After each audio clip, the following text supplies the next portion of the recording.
Welcome back to another episode of Silent Pals Stay at Home and Watch Movies. I'm here with my friend Touly. Say hi, Touly. Hi, guys. And today we're going to be reviewing The Call of the Wild. And just fair warning, there's going to be spoilers up ahead, so you've been warned. A sled dog struggles to survive in the wilds of the Yukon. So let's start off with my pros. This is a wholesome story with an underlining message, or messages if you want to think about it that way. It's actually a simple story that can be understood by kids, and also it's based on a novel that adults can get behind, since I'm pretty sure some adults when they grew up were tasked to read this in school. Adults can basically try to compare it to the source material, and kids can just watch it because there's a dog in the movie. It mostly focuses on the dog's perspective, and it's narrated by John, who is played by Harrison Ford. You can also relate it to John Thornton. The next pro on my list is the cast, which I already named one of the big names in the movie, Harrison Ford. We also have Karen Gillan. We also have Omar Sy, Bradley Whitford, and along with the director, Christian Sanders. And a side note, Christian Sanders is a graduate from Cal Arts. There is a hidden number, A113, which is an Easter egg in the film. A113 is a famous room at Cal Arts where graduates went to hone their skills before they graduated, and some of these went off to Disney and Pixar, and these graduates basically like to pay homage to this room in most of their projects. So mostly you see this number in Pixar movies.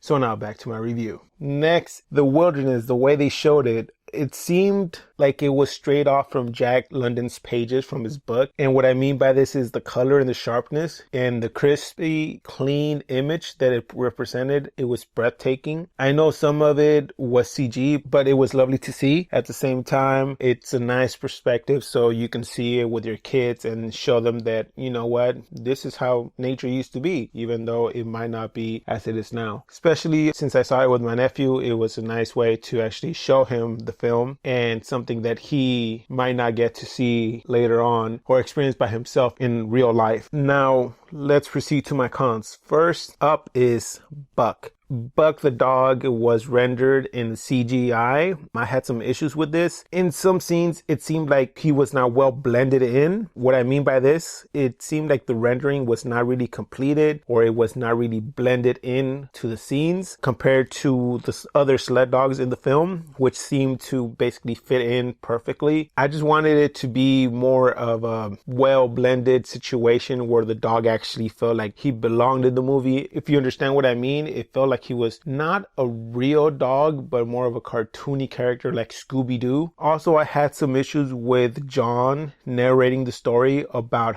Buck when I questioned he really did not know Buck before he met him. So how can he be telling us about Buck before he met him? That's what I was questioning. It was kind of weird for me, and it gave me a weird feeling. Also, I wanted to know a bit more about John's backstory with his son, and also the aftermath of other characters that Buck met along the way, such as the sled owners, Mercedes and Charles. These are the two rich individuals in the film. Judge Miller and his family. What happened to them? You know, we just briefly met them and then boom, they left the story. So we kept on going. It felt like it was a movie that we were rushing through. We meet some people and we forget about them right away.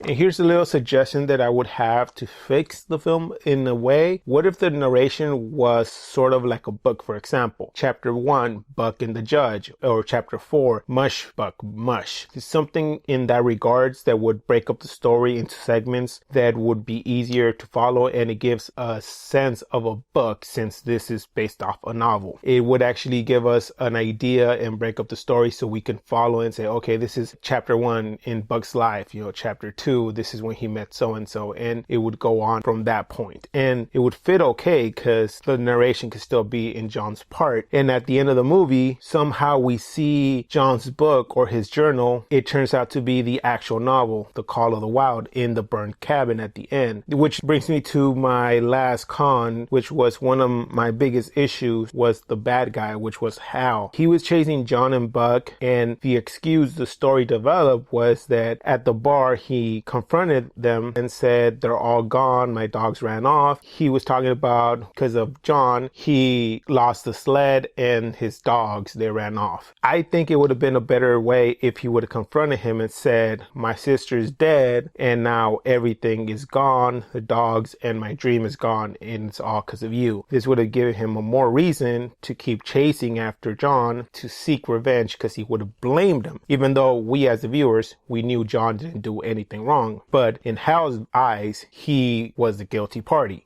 This idea that I have is not really clearing up Hal as a bad guy. It's actually just giving him a more motivation in his eyes to seek revenge instead of listening to John's warnings that he gave him before. Also, I didn't like the changes they did from the novel, and one of them was they changed the sled dogs from being huskies to the movie where they were different breeds. I just didn't like the idea that we had a group of dogs that were mismatched. It feels weird knowing some parts of the book. I didn't read the whole book when I was in school, but we did cover parts of it. And just knowing that in the book, the sled dogs were huskies and Buck was a different breed, that's why he was not accepted at first. And in the movie, it's another way around. So with that, I'm going to pass it on to my friend Touly and see how he saw this movie and what grade he gave the movie. I didn't read the book, so I can't really compare anything what I saw from the movie to it. And normally, again, I iterate this a lot whenever I'm reviewing something that's based off a source material. I try not to compare both too heavily because I'm the proponent of a movie being a different medium of storytelling, and the sort of things you could kind of experience from it can be vastly different if told in a different medium, like a book, where maybe you could control the pacing of how you're going through the story, how fast you're reading through the story, or maybe you're taking breaks between chapters. So there's a lot of things that go in between the different types of medium. Even then, if I had read the book, I wouldn't necessarily be comparing it too heavily to the book and just reviewing this movie as its standalone source of entertainment. But as far as the movie concerns, Sal already mentioned some of the things that I would say I had issues with it in terms of what I liked about the film. I suppose it's a positive and negative at the same time. That is the star power in this film. I know that it's supposed to be about the dog. First time I saw the trailer at the movies, when watching movies at the theater was a thing before this whole quarantine situation happened. The only thing that really piqued an interest when I saw the trailer was knowing that Harrison Ford was in the film. Other than that, I wasn't very interested in watching the film, but at the same time, despite the star power behind the film, I felt that maybe some of the stuff that could have been done better in this film, and this is just my personal take on it, was due to them maybe allocating too much of their budget to having the star power in the film versus maybe having a less well-known actor, actresses, whoever to sort of play the roles that were meant to be in this film as it relates to the book. And maybe because of that, some of the creative freedom that might have made certain scenes more meaningful, maybe they were lacking because of that. Like I said, this is just me speculating. This is how I felt though as I was watching the film, and was imagining some of the different ways they could have handled some of the characters, the build-up, particularly what happened to Harrison Ford's character at the end. Yes, it was sad given the circumstance, but I felt that the setup to it took way too long, and it didn't have the sort of impact that maybe it could have had if Harrison Ford's character was introduced earlier into the film, so that all these little situations that he had interacting with the dog would have then just escalated to this moment. And at the same time, it would have helped develop the antagonist of the film too, the guy who ended up shooting Harrison Ford's character, because I didn't really care for that guy either. And again, I know that the film is supposed to be about the dog, but at the same time, if you're gonna have the dog interact the way he did with the humans, and have the humans sort of be like the emotional tie to this dog as the dog carries on with his life, especially with what happened to Harrison Ford's character at the end, with him going the way he did. Yeah, I just felt like these human characters needed to be established just as much as the dog's character. And to me, as much as the CGI might have been a problem to this film, it didn't bother me as much as how they established these characters, how they interacted with one another, and the payoff at the end. I think my issue is more about the story and how it was executed in relationship to how these characters came to be as the story progressed. Those are bigger issues to me than the visuals itself.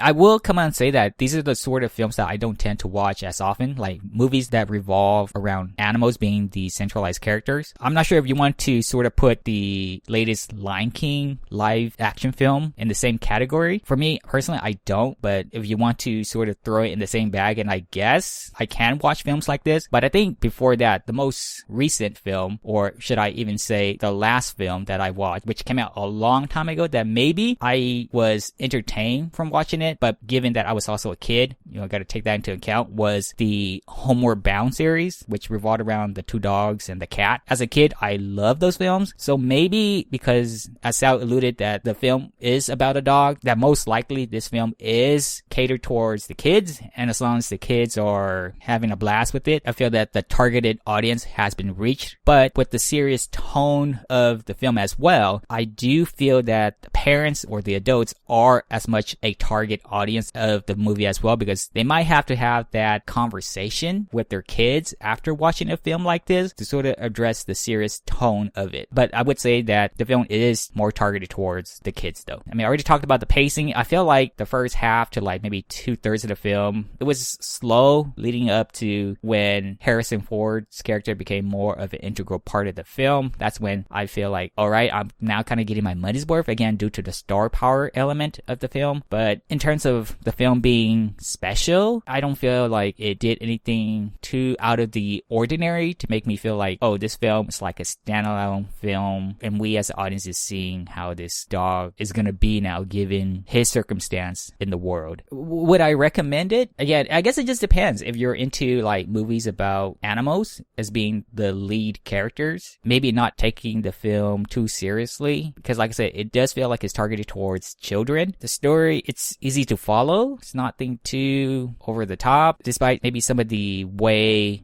Buck acted in some of the scenes, maybe trying to give him too much of this humanistic persona when he is supposed to be acting like a dog. And maybe in that department is where the CGI area suffered, because maybe they didn't incorporate real dogs in the film, that they couldn't capture how realistic a dog should be acting in these circumstances. Instead, they went with the human persona direction. The length of the film, I mean, it's about an hour and a half to an hour 40 minutes long. I guess that's fine, but I think the film could have definitely benefited if the story and the characters were more interesting. To me, again, under my presumption, I felt like the amount of budget that maybe went towards getting these particular actors and actresses to be a part of this project kind of was like a double-edged sword, because on one hand, people recognize these people. They might just want to go see the movie for these people, but at the same time, maybe the story and the characters and some of the creativity, those components weren't there because they didn't have the budget to sort of give those areas this sort of treatment that maybe you would have wanted it to. So in the end, I think I'm gonna give the film a 5 out of 10. It's normally a film where it's kind of like, yeah, I watched it. It was okay, but I probably wouldn't watch it again. But like I said, maybe recommend it to kids, and if you want to have that talk with them due to the serious tone afterwards, I guess might be alright, but that's my take on it. I totally agree with what you said, especially about Bug's CG. I think my issue was that human aspect that he had. That's what threw me off. That's probably what kind of bugged me. The other dogs didn't bug me as much because I probably just saw him briefly. So maybe that's what bothered me about him. I think I'm going to give it the same grade you're going to give it, 5 out of 10. And recommend it if you have kids. Watch the movie. You can sit with the kids and watch it. But if you're by yourself, I wouldn't really recommend it unless you're into these kind of movies, like Touly said. If you like Togo, Alpha, and those kind of movies, then yeah, go ahead and watch it. I guess with that, this wraps up the review for The Call of the Wild. Please join us next time where we're going to review Fantasy Island. What if your fantasy involves a person from your life? Holograms. Like Tupac. What if it's somebody who died? Tupac. Well, I saw on Reddit that the guy just pumps the drinks with tons of hallucinogens. Crazy. Please like, comment, and subscribe. You can find our social media links below. And like always, keep watching movies.